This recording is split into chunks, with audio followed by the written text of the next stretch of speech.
Everyone, welcome back. In this video, we are going to learn how we can call one iFlow from another iFlow. All right, so let's say for your requirement is like you have some existing iFlow, in that you want the message to be modified or let's say some extra properties to be added, but that thing has to be done from a second iFlow. So how we can achieve that? So that is what we are going to learn in this video, and this thing can be done using process direct. All right, so for that, let me create a demo package and let's save this one. So as you can see, this demo package is created. Let's create our first iFlow. Let me add integration iFlow. This one I'll give first iFlow. All right, so let's open. I'll create both together so that it's better, and I'll create the second one also. Here I'll say second iFlow. All right.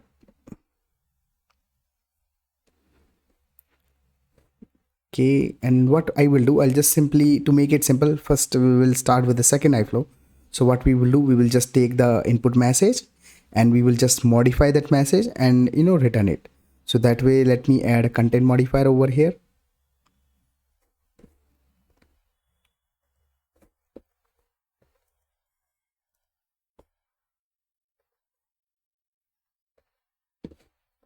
In that, let's say I can say data from second iFlow to make it more simple. So when we trigger first iFlow, the data should be like data from second iFlow. All right, so let's connect this one. So this is the important point, right? So while connecting sender to the start, right, you need to select process direct, the adapter type. All right, so it is over here. Let's select that one, and the important part is you need to give a path means, oh sorry, I mean say URL.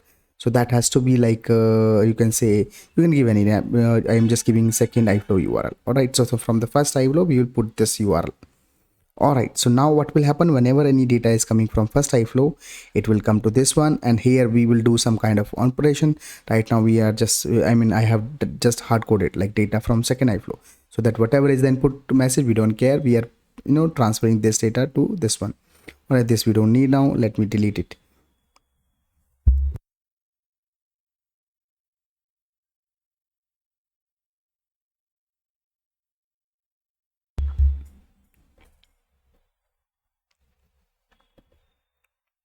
I saved it. Let me deploy it. All right, so it will be deployed in some time. Okay, it's done also. Now let's go back here and start working on the first iFlow. Here what we will do, we'll connect using HTTP. So let's connect this one. So what we will do, we will trigger using Postman just for this testing. And here I will say I can give just any name for, I will say right now first URL, first iFlow URL. All right, so let's select that panel and go to connection. I'll select this one. This you can uncheck for testing purpose. So this is done. Now what you need to do, let me fix this one second. Okay, this we don't, I think we need it for a second. Okay, now what we do, for just testing purpose, like whether it's calling a second iFlow or not, I will just add a route, right? So that we will get to know whether it's really working or not working. So let me select a route over here. So what I'll do while calling this iFlow, the first iFlow from the Postman, I will send a message, and in that message I will say, okay, go to first iFlow or a second iFlow also, like that. Okay, so that will be taken care using this router, so that we can, based on the value, we can decide where to go or what not to do. All right, so now what I'll do, I'll just add a content modifier here. Okay, this is the first route, and in the second I can say I can just add a request replier. So this is where I will just actually calling the second iFlow. All right, now let me minimize this panel for a second, and this one I'll connect to this receiver. Let's clean this. Okay, before that I have to select this HTTP, not HTTP, sorry, I have to select process direct. All right, so let me search, that should be somewhere, it's over here. All right, and now remember we added the iFlow name as, let me refresh here so that we can copy from here itself. That is Okay, it's still taking time. Okay, okay, it normally takes like 1 or 2 minutes once the deployment is done. So we can, I think the name was second iFlow URL, but we'll wait for this one. So we'll add the URL over here in some time. All right, so we'll wait for it. And what we can do now in the content modifier, in we can say data from first iFlow, so that we know what our data is coming from where, right? So this part is done. Let's clean this one. All right, so once this process is over, now let's put the URL. Let's check that within that is still available or not available. Okay, okay, it's still taking time. Normally it takes time. Okay, but this if you want to use this iFlow, it's gonna work. All right, so let's go back here. This is clean. Now in the process direct, what I'll do, I'll just put the second, which we already know. It's like a second iFlow URL. Okay, so now the only part is remaining is the condition, what we need to set. Okay, so one thing I'll say, okay, if the data is not prop, I mean, like if the data is second, then it goes to second iFlow, otherwise it will go to the first iFlow. So that is what I will put here. This one I'll make it simple, so that I'll say the default route. And in this, I mean, it should call the second iFlow only when the condition is this. I will say like route, I can have that input, like I can show you in the postman. What I'll do, I'll send route, root, then route is equals, I mean, the value is first, then it will go to first iFlow. If it goes if I change to value to second, then it will go to second iFlow. All right, so let's wait for now. Okay, and I think I already added the value. Let me double check. Okay, so this iFlow is done. Now here also, if you check, you see default route is 0. I mean, like, nothing is there. It will go to first iFlow. If the route value is equal to second, then it will call the second iFlow. All right, let's enable the trace here and save as a version. You can see so far there is no message. I'll just duplicate and open the second iFlow as well.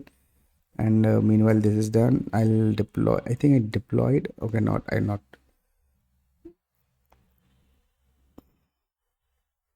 go back.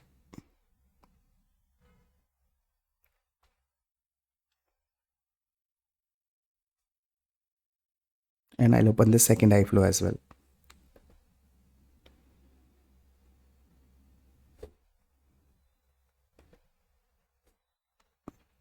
This one is already deployed. Okay, so for enabling the trace from this panel itself and this window itself, you can download SAP helper, Chrome extension.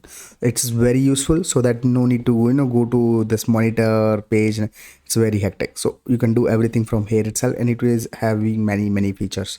I will show you. I mean, like I have already covered this in my previous videos, but just a little bit I'll touch over here. All right, so this first iFlow is also deployed. Let's check that. Okay, so both the iFlow is deployed. I hope this URL is coming or not. Okay, it still didn't come. Okay, that is first one, sorry. Let's check here. Okay, it's not coming. It's okay, doesn't, I already copied the what is the URL going to be, so it doesn't really matter. Okay, so both the iFlow is deployed. You can see there is no message. Now let's trigger that first iFlow.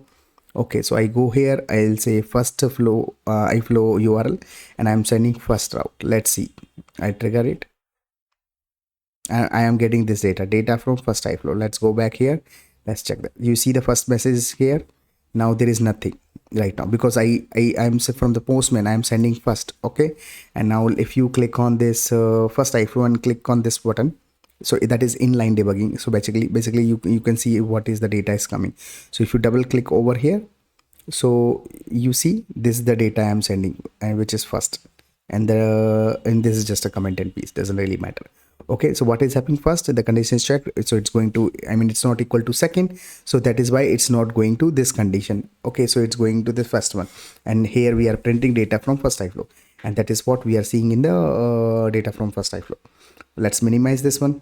Now let's I'll change the value. Okay, and it doesn't really matter. First, it doesn't really matter. I can say junk also, right? Let's say it will still call this first iFlow because the condition is if is equal to second. So that is what is very important. So let me copy this value and I'll paste here. Now you see data from second iFlow. So the first iflow should have 3 because I triggered 3 times, and the second one should have only once because the only once I have triggered and it has the value. You can see the message is coming, and let's double check here. You see it should say route second, and then we are tempering the data, and we are just hard coding a plain text that is not data from second iflow, and that is what we are seeing in the output window.